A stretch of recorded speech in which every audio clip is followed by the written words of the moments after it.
신앙의 여정 가운데서요, 또 하나님께서 우리의 믿음을 달아보실 때가 있어요. 때로는 감당하기 힘든 헌신의 모습을 요구하실 때가 있고요. 또 환난과 어려움 가운데서도 그 일들을 믿음으로 감당할 수 있는지 하나님께서는 묻고 계시고, 또 때로는요, 인생에 있어서의 어두운 터널을 지나갈 때가 있습니다. 기도해도 주의 음성이 잘 마음속에 새겨지다가도 그의 음성이 들리지 않고, 또 믿음 생활하는 과정 가운데 이 터널과 같은 그런 상황을 맞이하는 이런 순간을 경험하기도 합니다. 아브라함은요, 믿음의 조상이라고 이야기하는데 아브라함이 그냥 아브라함이 된 게 아니잖아요. 그가 아들을 100세에 낳은 아들을 하나님께서 번제로 바치라고 했을 때에 그는 이제 믿음으로 반응하죠. 그러니까 이 믿음의 반응은요, 하나님께서 주인 되시고 날마다 우리의 삶의 여정 가운데 선한 방향으로 함께 하신다라는 그 기대함과 소망함을 가지고 있는 이들에게 해당하는 이야기입니다. 그래서 하나님의 일하심 자체, 그것이 잘 이해되지 않고 또 방향성을 잡고 나아가기 힘든 상황이 있다라고 할지라도 오직 하나님께서 주인 되심에 대한 기대함과 소망함을 가지고 또 삶을 살아가야 됨을 이야기합니다. 아브라함, 그 아들을 바치려고 했을 때에 하나님은요, 14절에 보면 그 13절, 아브라함이 눈을 들어 살펴본즉 한 순양이 뒤에 있는데 뿔이 수풀에 걸려 있는지 아브라함이 가서 그 순양을 가져다가 아들을 대신하여 번제로 드렸다라고 합니다. 하나님은요, 계획하심과 인도하심이 있고 예비하심이 있어요. 그분의 예비하심, 그러니까 하나님의 예비하심에 대해서 믿는 사람들은 현실이 힘들어도 기쁨과 소망함 가지고 나아가게 됩니다. 그래서 그 소망함 자체, 하나님의 예비하심에 대한 여호와 이레라고 하는 하나님의 예비하심에 대한 소망함이 없으면 그 인내하고 참고 견디는 것이 너무나도 힘들 수밖에 없습니다. 그래서 오늘 본문에 여호와의 사자가 하늘에서부터 두 번째 아브라함을 불러. 자, 아브라함은 복받은 게 뭐냐면 하나님이 때마다 천사를 보내시고 음성을 들려줘. 그래서 힘들어가지고 그냥 지쳐있을 때쯤 되면 하나님께서 영토를 주시고 자손을 주시겠다라고 약속하셨는데 그 약속의 말씀이 흔들리고 그 마음속에 새기고 나아가는 것이 어려움이 있을 때쯤, 뭔가 실족할 때쯤 되면 하나님께서 만나 주셔가지고 이래저래 말씀하시고, 하늘의 별을 세봐라, 바다의 모래를 봐라, 하나님께서 하실 일들에 대해서 하나하나 또 말씀해 주시고 인도하시는 거죠. 그래서요, 이 땅 가운데서 하나님의 말씀, 약속의 말씀이 무엇인지를 우리가 붙들어야 돼요. 그 약속의 말씀을 붙들고 삶을 살아가다 보면 우리의 삶이 승리할 수 있게 되는데, 그러니까 중요한 건 하나님은요, 아브라함을 만나 주셔서 은혜 가운데 위로하시고 축복하시고 함께 하시는 그 은혜의 역사들이 있잖아요. 그러니까 그 은혜의 역사는 아브라함뿐만 아니라 그분에 대한 그 신뢰함을 가지고 살아가는 모든 이들 가운데 하나님의 약속의 말씀이 주어지게 된다는 것에 대해서 또 기억해야만 합니다. 그래서 믿는 자로서 하나님께서 아브라함을 부르셨던 것처럼 우리를 불러주시고 함께 하시는데요, 아브라함에게 있어서의 축복은요, 순종 다음에 오게 됩니다. 그러니까 불순종했는데 순종하는 상관없는 삶을 사는데 내 인생에 있어서의 축복이라고 생각되는 것이 밀려오게 되면 그게 바로 쥐약이죠. 모든 게 좀 겉으로 보기 있어 보이는데 먹으면은 쓰러지는 거. 그래서요, 결국 그 선악과도 그럴듯하게 보여가지고 이제 따먹잖아요. 그러니까 우리가 쉽게 돈 버는 거는 대부분 좀 사기일 가능성이 크잖아요. 쉽게, 아주 쉽게. 그러니까 욕심에 이끌려서 움직이게 되는 경우도 많이 있는데, 하나님의 일하심 자체를 우리가 또 다시 한번 생각해 보게 되면 그 축복은 순종 이후에 우리에게 오게 된다는 거예요. 순종함 없이 오는 것 자체는 다 가짜입니다. 그러니까 사람이 믿음이 있고 분별력이 있으면 이것이 진짜인지 가짜인지를 분별할 수 있거든요. 근데 나는 순종함 없는데도 그냥 인생 그럭저럭 살만한 것 같고, 순종과는 상관없는 삶을 삶에도 불구하고 그냥 이 정도면 그냥 괜찮을 것 같아. 그게 무엇입니까? 그게 다 덫이에요, 덫. 그러니까 믿음의 눈을 가지고 우리는 눈에 보이는 현상들을 잘 분석하고 판단하고 또 하나님의 지혜를 통해 바라볼 수 있어야 되는데, 그러니까 우리가 너무나도 쉽게, 제가 이제 선택의 문제를 계속 지금 말씀드리고 있잖아요. 무슨 일을 선택하든지 간에 잊지 말아야 될 것은 기도하고 고민하고 아무리 급하다라고 할지라도 사울 왕이 급하게 번제 드리고 전쟁에 나갔다가 하나님께서 사울도 할 말이 많아요. 아니 지금 전쟁에서 지금 상대방은 오고 있는데 제사를 드려야 되는 사무엘은 오지도 않고 할 말이 많잖아요. 그런데 하나님께서는 그 할 말이 많은 사울의 말을 듣지 않으셨다라는 거예요. 그래서 우리가 하나님 말씀에 대한 순종 자체가 얼마나 중요한가. 하나님 어떤 사람 기뻐하시겠어요? 딱 생각했을 때에 믿음 있는 사람, 저 사람 믿음 있는 사람이야. 그 믿음 있다라는 것의 아주 구체적인 의미는 뭐냐? 순종하는 사람이라는 거야. 순종한다는 것은 의지를 내려놓고 따라가는 걸 이야기하거든요. 따라가는 것은 어떻게 할 수 있습니까? 내 생각과 관점이 있지만 그 따라가는 거야. 하나님 말씀에 대해서 받아들이고 나아가는 거죠. 그러니까 믿음이 없는 사람들은 순종할 수가 없어요. 이거 따라가는 것보다 내 생각과 관점이 훨씬 더 맞다라고 생각하기 때문에 따라갈 수가 없다라는 거예요. 그래서 순종한다라는 거, 내 인생의 내 생각보다 하나님의 생각이 훨씬 더 옳습니다. 내 생각과는 비교할 수 없을 정도의 창조주 하나님의 능력에 대해서 내가 신뢰하고 있습니다. 그것이 바로 순종함의 모습입니다. 순종하지 않는다라는 것은 주님보다는 내 생각이 더 앞서가고 또 주께서 내 생각을 따라오셔야만 합니다라고 이야기하는 것과 마찬가지입니다. 참된 온전한 성경에서의 축복은요, 순종 다음에 옵니다. 순종하지 않았음에도 불구하고 앞서 말씀드렸던 것처럼 사단도 광명한 천사를 위장한다라고 이야기하잖아요. 그러니까 보여지는 것에 대해서 정확한 분별력 자체, 보이는 것 가지고도 얼마나 우리가 속습니까? 보이는 것에 속고. 하지만 하나님께 주신 지혜와 능력을 가지고 분별할 수 있어야 돼요. 그거 한번 분별을 잘못하게 되면 이게 되돌리는 게 정말로 어려울 수가 있기 때문입니다. 그래서 16절 보면은 여호와께서 이르시기를 내가 나를 가리켜 맹세하노니 내가 이같이 행하여 내 아들 독자도 아끼지 아니하였은즉. 이게 순종이잖아요. 하나님 말씀 앞에서의 절대적인 순종의 모습을 이야기합니다. 그래서 주님께서 우리 함께 하심에 대해 생각하면은 믿음으로 순종하고 반응하는 삶을 살아가는 거죠. 주께서 말씀 허락하셨을 때에 믿음으로 순종하면서 삶을 살아가는 것.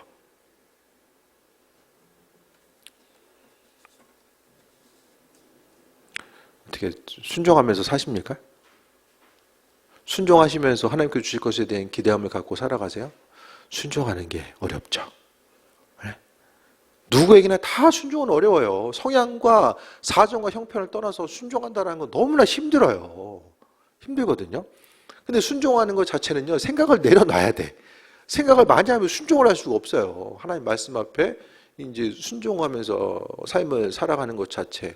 그래서 우리가 믿음으로 삶을 살아감에 있어서 하나님 말씀이 무엇인지를 깨달아 알고 또 말씀 가운데 순종하는 삶을 살고자 하는 것이 하나님의 은혜와 축복을 소유할 수 있는 가장 기본적인 핵심적인 내용이라는 거예요. 말씀에 순종하는 것. 사람마다 다 약한 부분이 있죠. 순종하고자 했을 때도 약한 고리가 있어요. 근데 하나님께서는요, 그 약한 부분까지라도 내 인생에 있어서 지금 순종하면 정말 이 삶이 어려워질 수밖에 없어요. 그럼에도 불구하고 하나님은 믿음으로 순종하는가? 아브라함, 자식 바치라고 하는 그 하나님의 말씀, 그것보다 더 갈등하고 고민할 요소가 어디 있어요? 그런데요, 하나님의 인격을 갖고 계신 분이시고 하나님의 계획하심과 인도하심이 분명하게 있습니다. 이해되지 않아도 순종하라고 하나님께서 마음에 감동 주실 때는 그것에 대해서 분명히 따라 움직이고 나아가야 됩니다. 그래서 순종하고 하고 안 하고가 뭐 이렇게 중요하냐? 아닙니다. 오늘 아브라함의 축복, 믿음의 조상으로서의 그 온전한 모습은요, 순종 후에. 아브라함은 이거 끝나고 나서는 이제 큰 시험 환난의 내용은 성경에 나오지 않아요. 이 시험 통과하고 나니까 그때부터는 하나님께서 더 이상 환경의 어려움으로 시험하는 내용 자체가 이제 나오지 않는다라는 거예요. 우리의 삶의 여정 가운데서도 항상 온전히 믿음으로 순종하는 삶을 살고요. 항상 겸손하게 주님의 뜻대로 온전한 삶을 살고자 하면은 그래도 주님께서 우리의 삶을 안전함으로 막아주시고 보호해주시고 수고하고 땀 흘린 대로 거둘 수 있는 그 은혜와 충만함과 그 축복을 우리에게 허락해 주신다는 것에 대해서 또 말씀합니다. 그래서 아브라함도요, 하나님께서 믿음을 인정하시잖아요. 야, 너 내 아들 독자도 아끼지 않았구나. 하나님께서 아브라함 믿음을, 순종을 인정하신 거예요. 그 인정받을 만한 믿음, 정말 이 땅을 살아감에 있어서 하나님이 기쁘시게 드리고 그분을 감동시킬 만한 믿음, 참 이게 멋있게 신앙생활 하잖아요. 이게 멋있게. 주님을 감동시켜. 주님이 볼 때마다 참 잘하고 있구나. 칭찬받는 믿음. 주님께서 감동하실 만한 믿음. 이게 뭐 자다가 남의 다리 긁는 얘기가 아니라 우리가 신앙생활하면서 그래도 좀 가끔씩은 주께서 내 인생을 어떻게 한 번씩 좀 감동시켜 주실래나. 복권이라도 한 번씩 맞아야지 감동되는 게 아니라 우리가 주님을 향해서 어떻게 하면 좀 기쁘시게 드릴 수 있을까. 큰 일이든 작은 일이든 그분을 감동시키는 거. 오늘 성경에 보면은 아브라함 때문에 하나님이 감동받으셨어요. 감동받으셨어. 아들 바치라고 했을 때 아브라함은 묻지도 않아요. 아니 줄 때는 언제고 가져갈 때는 언제야. 우리 같으면 짜증이 아주 몰려왔을 거예요. 그런데 아브라함은 어떻게 합니까? 물어보지도 않아요. 그럼 생각이 없어서 안 물어봤을까? 그건 아닌 것 같아요. 그 전체적인 뉘앙스를 보면 그래도 이렇게 시키셨으면 그래도 이유가 있겠지. 이렇게 이제 아브라함은 따라갔던 모습을 보게 됩니다. 그래서 하나님은요 아브라함의 믿음을 한번 인정하시고 나니까 그 다음부터는 이제 아브라함은 믿음의 조상으로서의 역할을 감당하고 그 다음에 역할이 이제 후손들에게 조금씩 더. 그러니까 그 아브라함, 이삭, 야곱 그 후손들은 아브라함의 믿음 때문에 축복하세요. 아브라함과 약속한 것이 있기 때문에 그 후손들을 축복하시고 믿음의 조상으로서의 역할을 감당할 수 있도록 은혜로 베풀어 주신 것을 보게 됩니다. 그래서 주님을 감동시킬 수 있는 믿음. 마음의 생각과 관점, 그냥 너무 계산적인 것이 아니라 주님을 감동시킬 수 있는 그런 온전한 믿음. 그 믿음을 주님께서 요구하시는 거죠. 믿음으로 삶을 살아가는 거. 예수님 때문에 믿음으로 살아가는 거. 그러니까 주님을 어떻게 하면 좀 감동시킬 수 있는 믿음. 그래서 아브라함은요, 하나님을 감동시켰어요. 그러니까 주님이 우리의 삶을 볼 때마다 기뻐하시고, 예수님도 내 생각만 하면 기뻐.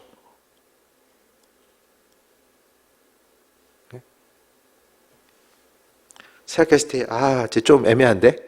이게 아니라 예수님이 다 나를 생각하면 기뻐. 얼마나 기쁨이 돼요. 그래도 좀, 그 정도는 좀 우리 하고 가야죠. 빌딩은 못 세워도 그 정도는 하고 가야죠. 주님 보시 기쁨이 되는 삶. 주님 기뻐하시는 일이 뭔지를 알잖아요. 우리는. 주께서 순종하라고 요구하신 것이 무엇인지를 알잖아요. 말씀을 통해서 다 기록해 놓으셨잖아요. 우리가 믿음으로 순종하고 온전한 삶을 살아가는 거. 그러니까 주님 말씀대로 살면요. 내가 속한 그곳이 빛이 날 수밖에 없어요. 내가 서 있는 그곳이 빛이 나요. 그래서 빛 가운데로 사람들이 모여들게 되는 거예요. 그런 은혜가 있게 되는 거죠. 하나님이 감동받으시니까 11절에 내가 내게 큰 복을 주고 내 씨가 크게 번성하여. 하나님께서 마음에 감동하셨으니까 있는 거 다 퍼주시기로 마음먹으셨던 것 같아요. 그래서 이제 첫 번째 이제 주시는 게 큰 복을 주신대요. 하나님이 큰 복, 나도 좀 받았으면 좋겠는데. 큰 복, 하나님 주신 큰 복이 뭘까? 아버지께서 은혜로 베풀어 주시는 것들. 내 씨가 자손이 크게 번성하여. 자손들의 복. 이스라엘 민족들에게 있어서 가장 중요한 복이 번성하는 거. 자손의 번성. 자식 있어야 돼요. 농경사회 가운데 자식이 있어줘야 돼요. 땅도 있고 양도 있는데 자식이 없어. 그러니까 자식이 있는 것 자체가 아주 은혜이고 축복이었던 거죠. 그래서 구체적으로 하늘의 별과 같고 바닷가의 모래, 별과 모래, 구체적인 예를 들어주시면서 하리니 내 씨가 대적의 성문을 차지하게 하리라. 자식은 낳았는데 많이 낳았는데 좀 이렇게 찌질하게 사는 게 아니라 어떻게 해요? 성문을 차지하게 하신다. 삶을 살아감에 있어서 자녀를 하나님께서 허락해 주셨는데 그 은혜와 복 자체가 다른 것이 아니라 숫자도 많고 대적의 성문을 차지하는 건 날마다 눌리는 삶이 아니라 성문을 차지할 수 있는 그 은혜와 용기와 은혜와 축복을 하나님께서 허락해 주신다라는 것에 대해서 말씀하고 있습니다. 또 18절에 내 씨로 말미암아 천하 만민이 복을 받는다. 이게 핵심이에요. 아브라함이 받은 최고의 축복은요, 자손이 맞는 것이 아니라 후손을 통해서 천하 만민이 복을 받는다.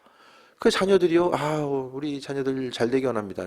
신앙인들에게 있어서 잘 되는 것은요, 비신앙인과 달라요. 그 자녀들을 통해서 다른 사람들이 복을 받는 게 그 사람에게 있어서, 그 자녀에게 있어서 가장 큰 복인 거예요. 빌딩을 세우는 사람이 아니라 빌딩을 세울 수 있게 도와주는 사람이 바로 가장 큰, 하나님 보시기에 가장 복된 사람, 상급을 받을 사람, 그 사람은요, 어떻게 하면 더 모으는 사람이 아니라 다른 사람이 기쁨과 소망함을 가지고 화평한 삶을 살아갈 수 있도록 만드는 그 사람이 하나님 보시기에 가장 복된 사람이라는 거예요. 그래서 주변 한 사람 한 사람을 돌아보고 나아갈 때마다 교회도 정말 섬길 수 있고 나눌 수 있고, 그래서 우리 교회가 있어서 다른 교회들을 섬길 수 있고 나눌 수 있는 거. 그래서 지금까지는요, 그냥 섬겨야 되는 상황이 닥쳤을 때 섬겼다고 한다면 이제는 좀 찾아서 나누고 섬기고 베풀 만한 상황을 찾는 거예요. 찾아서 좀 더 적극적으로 주의 말씀대로 움직이는 거. 그러니까 우리 교회가 있음으로 인해서 교회가 빛을 잃어가는 이 시대에 그래도 이 땅 가운데 교회가 존재해야 되는구나. 누군가에게 조금 더 희망과 도움을 줄 수 있는 그런 교회 공동체로서의 삶을 감당하는 거죠. 그 자녀들을 통해서 가장 큰 복, 또 우리에게도 마찬가지입니다. 우리를 통해서 다른 사람들이 복을 받을 수 있는 건, 저 인간 이용해서 내가 어떻게 하면 잘 될 수 있을까? 이런 것이 아니라 하나님 보시기에 합한 자로서의 삶을 살아가는 것.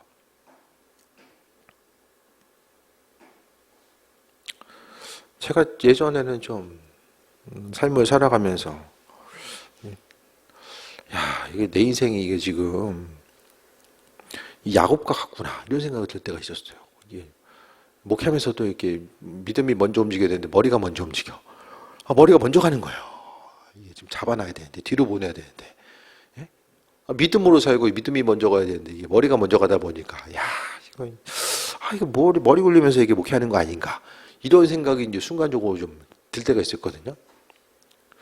요즘에 생각을 못 하는 건지 머리가 먼저 안 가는 건지는 좀 헷갈리긴 해요. 근데 요즘에 그런 생각을 잘 안 하는 것 같아요. 그래서 순간적으로 머리가 도는 머리 어떻게 멈출 수는 없잖아요. 그러면서도 한순간 조금 더 좀 돌아보게 되고 생각해 보게 되는 거. 그래서 지금도 감사한 게 뭐냐면, 너무나도 이제 머리 쪽이 발달되게 되면 하나님께서 일하심에 대한 믿음의 영역이나 이게 어떤 은사를 접하고 나아가는 부분들이 살짝 좀 퇴보하고 공존하기가 힘든데, 그래도 또 그런 성향이 있으면서도 은혜에 대한 기름 부음이라든지 하나님께서 베풀어진 은사 부분에 있어서는 또 그 나름대로 믿음을 가지고 선포할 수 있는 또 은혜를 주님께서 주셨어요. 그래서 무엇보다도 내가 좀 어떻게 하면 잘 될 수 있을까? 그래서 우리가 예수님 아니면은 우리가 그 믿음으로 살기가 너무 힘들거든요. 다들 내가 잘 되고 싶으세요? 다른 사람 잘 되는 사람 만들어주고 싶으세요?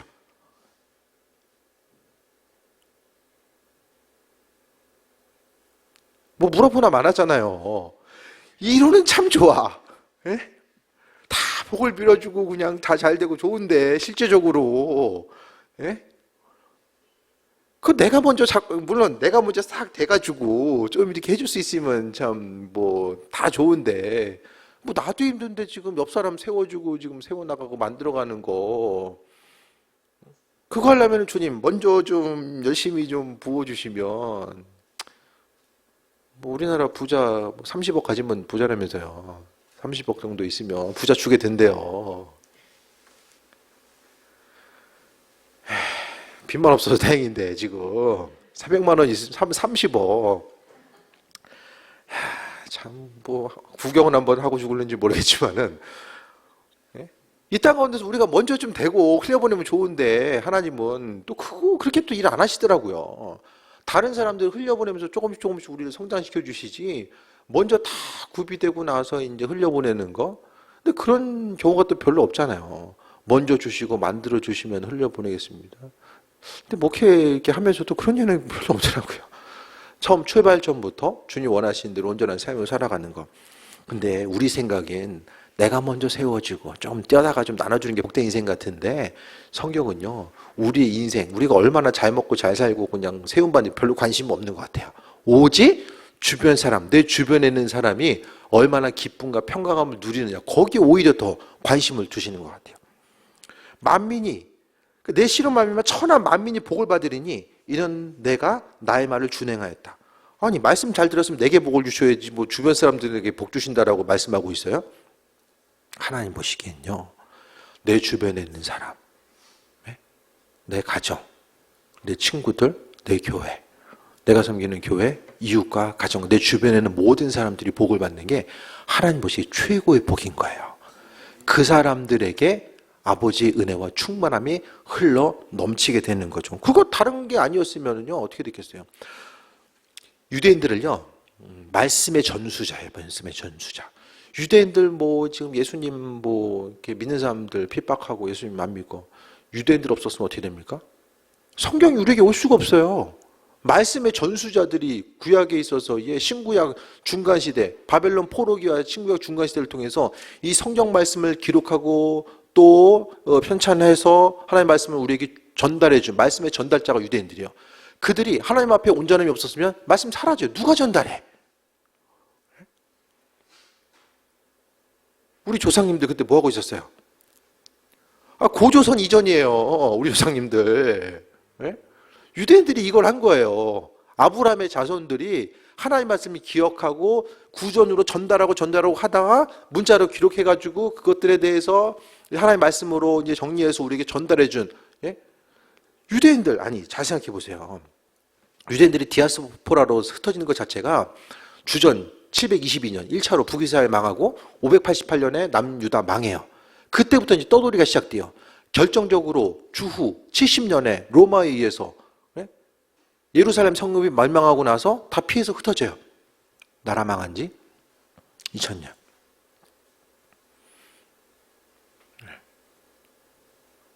잘 생각해 보세요.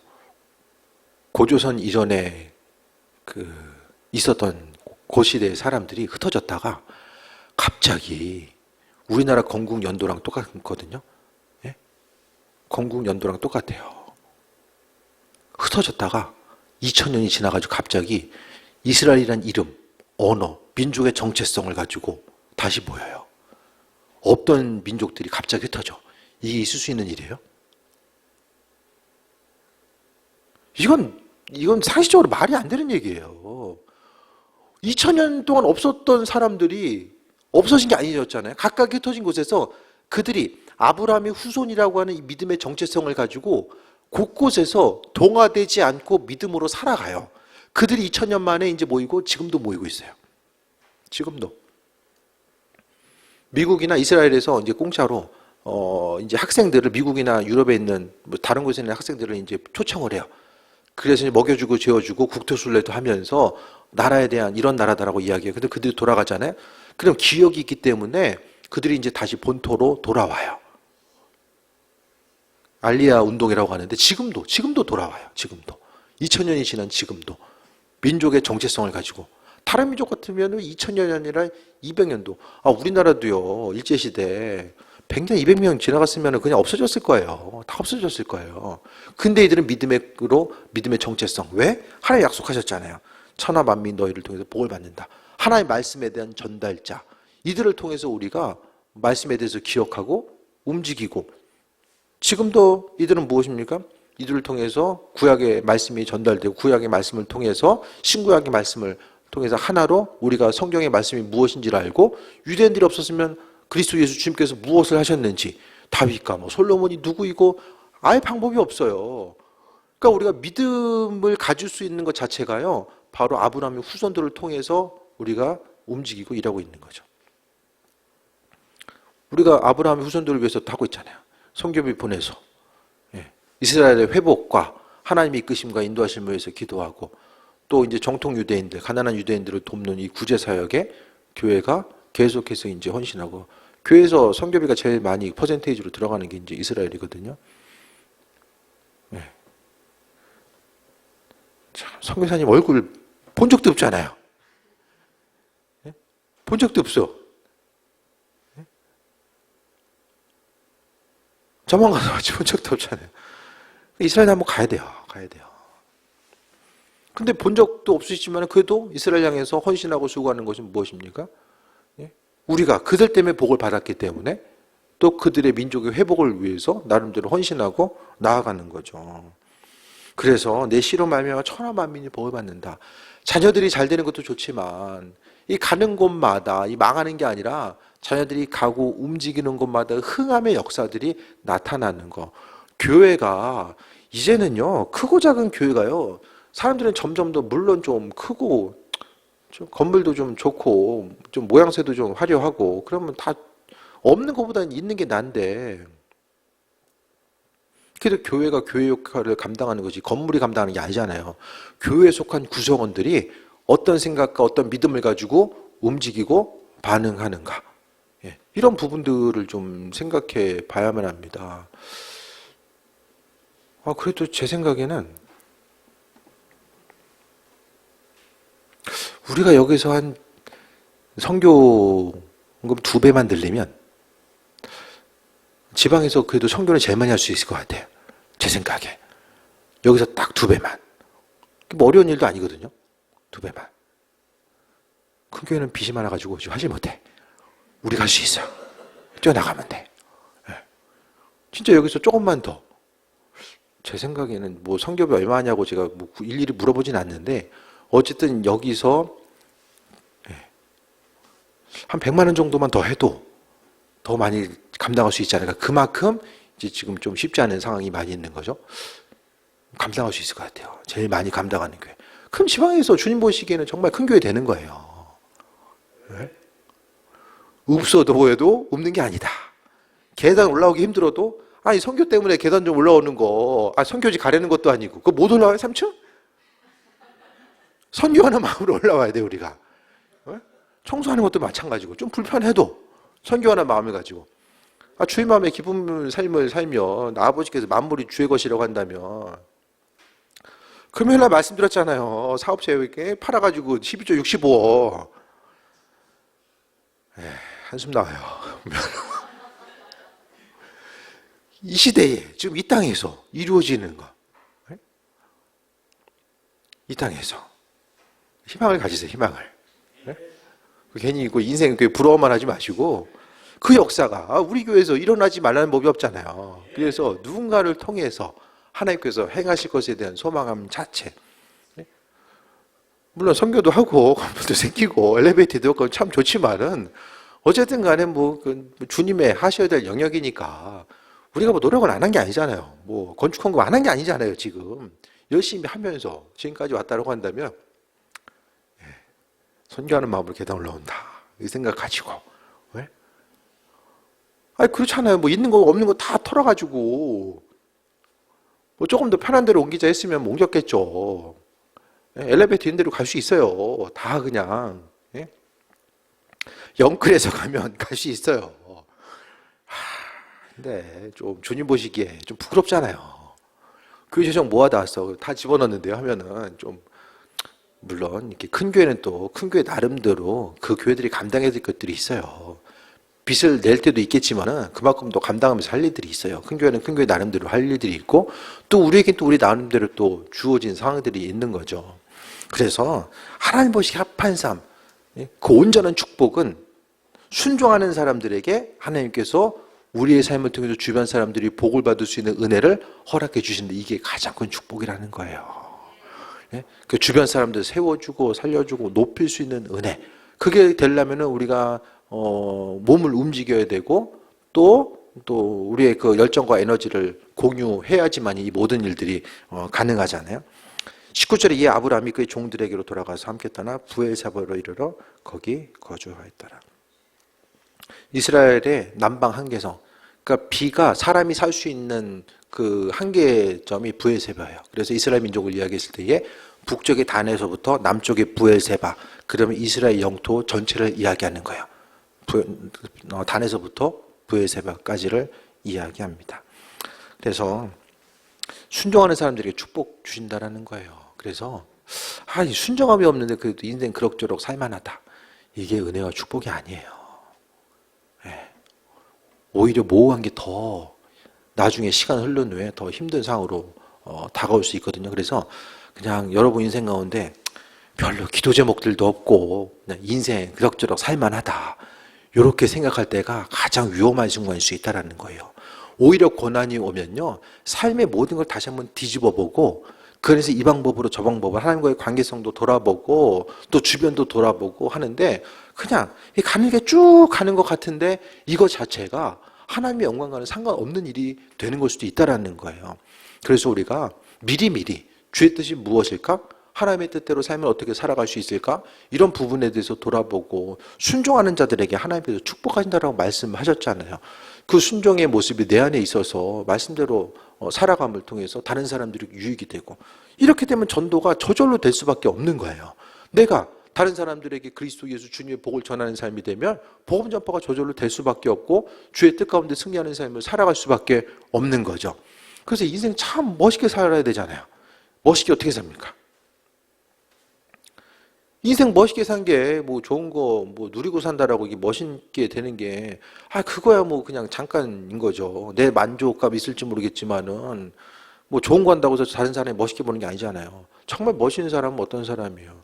그 한 사람이 존재함으로 인해서 웃음꽃이 피고 또 부정적인 분위기가 긍정적인 방향으로 함께 모여질 수 있고 그 한 사람으로 인해서 힘들었던 사람들이 회복이 되고 은혜와 충만함이 넘칠 수 있는 그 한 사람 한 사람 다른 사람에게 복을 전달할 수 있는 복의 전달자 이 피스메이커와 같은 역할을 감당하는 것이 가장 복된 삶의 모습인 거예요. 그래서 자녀들을 향해서 기도할 때도 복이 흘러 넘치게 원합니다. 그것보다 복을 흘려보내는 사람 그 사람이 되기 원합니다. 이게 기도하는 것이 성경적으로 훨씬 더 유익한 기도의 모습이라는 거예요. 그래서 좀 자녀들을 향해서도 기도할 때마다 하나님의 이끄심과 인도하심과 예비하심 하나님의 방법대로 자녀들의 삶이 이루어져 가고 지금까지 여정이 말씀대로 순종하고 그 순종의 모습을 하나님께서 받으시고 지금까지 은혜로 함께 하셨다라고 하는 이 믿음의 고백이 계속되는 존귀한 삶을 살아가는 거예요. 이게 믿음의 선순환이죠. 그래서 아브라함은 그냥 아브라함 된 게 아니잖아요. 얼마나 고난이 많았어요. 때로는 불순종의 모습, 믿음 없음의 모습을 볼 때도 있었어요. 예수님께서 하나님께서 불러주시고 나서 그때부터 고생 시작하잖아요. 그냥 가만히 있었을 때는 좀 나는데 부르심 받고 나서 그냥 쫓겨다니고 얼마나 고난이 많이 있었어요. 고난이 있을 때마다 그때마다 그래도 그냥 이제 내 맘대로 살아야지 포기해야지 할 때 20만 원 한 번씩 만나주셔가지고 그냥 불 꺼질 때 했지만 땔감 하나 싹 던져주시고 그냥 꺼질 때쯤 되면 한 번 오셔가지고 던져주시고 이런 상태에 있다가 아브라함이 고난을 통해서 하나님이 신뢰하는 방법을 배우게 돼요. 그래서 이 고난의 여정을 통해서 아브라함이 처음에는 지금 아내를 좀 누이라고 팔아먹고 지금 이런 인생이 믿음의 조상으로 되잖아요. 그 어려움을 통해서 주님 만나고 조금씩 다듬어진 거예요. 그래서 하나님의 백성으로서 그 후손을 통해서 말씀의 전달자들, 믿음의 전달자로서의 역할을 이들이 감당할 수 있었던 거죠. 그래서 우리 삶의 여정 가운데 항상 주님께서 은혜 더하여 주시고 순종 후에 축복이 온다. 순종 없이 축복에 대한 거. 물론 순종하다 보면 당장은 힘들고 어려울 거예요. 그냥 바로 순종했다고 해서 모든 것이 그냥 문 열쇠 열고 들어가는 것처럼 열리는 게 아니잖아요. 순종에 인내해야 되는 순간도 있겠지만은 하나님은 주인 되셔서 우리의 인생의 가장 합한 때를 아시고 하나님의 방법대로 우리의 삶을 채우시고 함께 하신다는 그 기대함과 소망함 가지고 삶을 살아가는 거죠. 그래서 순종하시고요. 하나님 말씀 앞에 믿음으로 순종하시고 그 이후에 아버지께서 허락하실 은혜와 충만함을 누리고 또 새해 먹고 나아가는 귀한 삶 되시기를 축원드립니다. 기도하겠습니다. 아버지 은혜 감사드립니다. 주님의 사랑과 그 인도하심과 예비하심 바라보며 믿음으로 순종하고 반응하게 하여 주옵소서. 오직 주님과 관계성 가운데 또 새해 먹고 나가게 하시고 주님께서 바라시고 원하시는 일들이 무엇인지를 깨달아 알게 하시고 믿음의 사람 또 순종의 사람 되어서 하나님의 영광을 세상 가운데 비출 수 있는 그 은혜와 충만함을 날마다 우리에게 허락하여 주옵소서. 주님 영광 받으시고 믿음의 유산이 또 가정마다 흘러가길 원하고 자녀들에게 흘러가길 원하오니 주 영광 받으시고 은혜 위에 은혜 충만함으로 더하여 주옵소서. 예수님의 이름으로 기도드립니다. 아멘.